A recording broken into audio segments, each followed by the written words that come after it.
Tu entends souvent « Le Maroc dépense trop dans l'armée ». Mais voilà la réalité. Le budget de la défense augmente, oui, mais il pèse moins dans le PIB qu'avant. 73 milliards de dirhams en 2026, contre 69,7 milliards l'an dernier.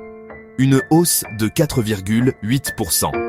Et pourtant, la part du PIB passe de 4,5% à 4%.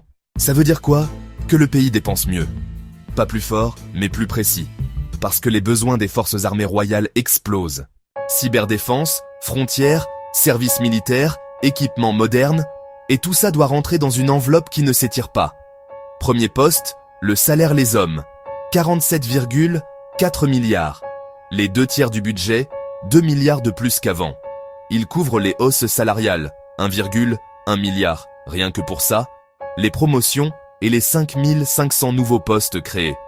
Des soldats, des techniciens, des cadres, des médecins militaires. Et ce n'est pas tout, 102 millions pour les retraites et la prévoyance. Le message est clair, une armée bien formée, bien équipée et bien payée. Deuxième poste, les équipements et dépenses courantes, 7,9 milliards, logements administratifs, factures d'eau, d'électricité, de télécom, aide sociale via la Fondation Hassan II, hôpitaux militaires, mutuelles, même le service militaire, 21 000 jeunes, 863 millions de dirhams. Et un point intéressant, le ministère pousse les énergies renouvelables dans les casernes, même l'armée passe au solaire. Troisième poste, les investissements, 17,7 milliards. Des armes, des munitions, des véhicules, des systèmes technologiques, mais aussi des infrastructures.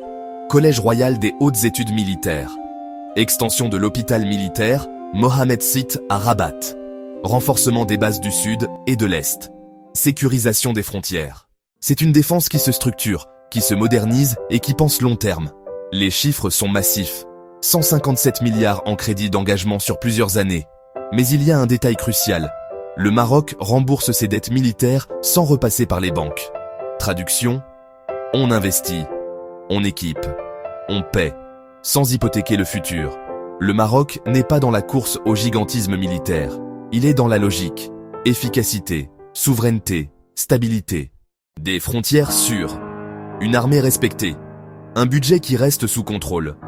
Et ça pose une question simple. Dans un monde instable, vaut-il mieux une armée coûteuse ou une armée prête?